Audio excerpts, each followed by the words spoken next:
દોસ્તો મારી ગુજ્જુની મોજ ચેનલમાં આપનું સ્વાગત છે। આજના વિડીયોમાં આપણે વાત કરવા જઈ રહ્યા છીએ કે સંજયભાઈ તો ગયા અચાનક હોસ્પિટલ। જુઓ તેઓ તો રેબિસની રસી લેવા ગયા, એટલે તેમને નખ ભર્યો હતો તો એના માટે તેઓ જુઓ રસી લેવા માટે જઈ રહ્યા છે। તો શું દોસ્તો રસી લેતા તેમને અચાનક આ શું થઈ ગયું, કેટલા બધા ઇન્જેક્શન આપ્યા, તેમની સાથે કોણ કોણ ગયું, અને જુઓ તેઓ બતાવી રહ્યા છે કે કઈ કઈ જગ્યાએ ઇન્જેક્શન આપ્યા। અને દોસ્તો શિલ્પા ભાભી હવે કેમ કશું જ સાંભળતા નથી, અચાનક એવી શું તકલીફ થઈ જાય તે બધું જ જાણવા મળશે તમને મારા આ વિડીયોમાં। મારી ચેનલ ઉપર નવા હોય તો ચેનલને ફટોફટ લાઇક શેર એન્ડ સબસ્ક્રાઇબ કરી દો। Full video in Thakor family blog channel દોસ્તો ફૂલ વિડીયોની લિંક ડિસ્ક્રિપ્શનમાં મૂકેલી જ છે, ત્યાં જઈને તમે આખો વિડીયો વોચ કરી શકો છો। અને આવી ટૂંકી ચટુકડી લાઈવ લેટેસ્ટ એન્ડ ટ્રેન્ડિંગ માહિતી મેળવવા માટે મારી ચેનલને ફટોફટ સબસ્ક્રાઇબ કરી દો। તો દોસ્તો તમને વધારે રાહ ન જોડાવતા આજે જણાવી દેવામાં આવે છે કે સંજયભાઈ હોસ્પિટલ ગયા અને અચાનક શું થયું તમે આ વિડીયોમાં જોવાનું ભૂલતા નહીં। તેમનો આખો લાઈવ વિડીયો આવે છે, તેમને રસી કઈ રીતે લીધી, કેટલા ઇન્જેક્શન આપ્યા, ડૉક્ટરે તેમને શું કહ્યું, હવે શું સાચવવાનું તે બધું જ તમને આ વિડીયોમાં જાણવા મળી રહેશે। જુઓ શિલ્પા ભાભી અને તેમના સાસુમાં ઘરકામ કરી રહ્યા છે અને આ સંજયભાઈ તો તૈયાર થઈને ચાલ્યા હોસ્પિટલ। જુઓ આ ડોગેશના લીધે તેમને આજે હોસ્પિટલ જવું પડ્યું, નહીં તો સંજયભાઈ હમણાંથી તો હોસ્પિટલ ક્યારેય ગયા જ નહોતા। સાચી વાત ને દોસ્તો। જુઓ તેઓ સરકારી હોસ્પિટલમાં પહોંચી ગયા છે, હવે કેસ બારી ઉપર તેઓ કેસ નોંધાવી રહ્યા છે।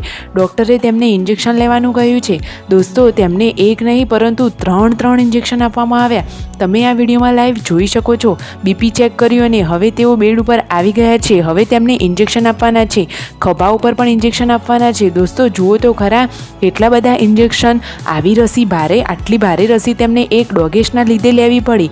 દોસ્તો એક વખત રસી લીધા પછી પરંતુ તેમને 2-3 વખત રસી લેવા તો આવવું જ પડશે એવું તેમને ડૉક્ટરે કહ્યું છે। હવે જુઓ રસી તો લેવી જ પડે અને અત્યારે કેવા બનાવો બની રહ્યા છે, એટલા માટે તેમને રસી લઈ લીધી, દવા લઈ લીધી અને હવે ફાઇનલી રાકેશભાઈ અને બંને જણા બાઇક ઉપર ઘરે જઈ રહ્યા છે। જુઓ સંજયભાઈને તો જ્યાં ઇન્જેક્શન આપ્યા હતા ત્યાં તો તેમને સોજા જ આવી ગયા। તમે આ લાઈવ વિડીયોમાં આ નિહાળી શકો છો કે તેઓ કઈ હોસ્પિટલે ગયા અને કઈ કઈ જગ્યાએ ઇન્જેક્શન આપ્યા। આ રહ્યા ઇન્જેક્શનની તારીખો। બીજા ઇન્જેક્શન લેવા પણ તેમને ટૂંક જ સમયમાં આવવાનું છે। આવતી વખતે મોલમાંથી થોડી ખરીદી કરી અને પછી સરસ મજાની આઈસ્ક્રીમ ખાઈ રહ્યા છે અને વરસાદ પણ ચાલુ થઈ ગયો છે અને હવે આવી રહ્યા છે તેઓ ઘર તરફ। ઘરે આવીને બધા તેમના સમાચાર પૂછી રહ્યા છે અને તેઓ બધાને કહી રહ્યા છે કે આજે તો 3 ઇન્જેક્શન આપ્યા। પાર્વતી ભાભી તો જમવાનું રેડી કરી રહ્યા છે અને શિલ્પા ભાભી પણ તેમની હેલ્પ કરી રહ્યા છે। જમવાનું રેડી છે, બધા લોકો જમવા માટે બેસી ગયા છે।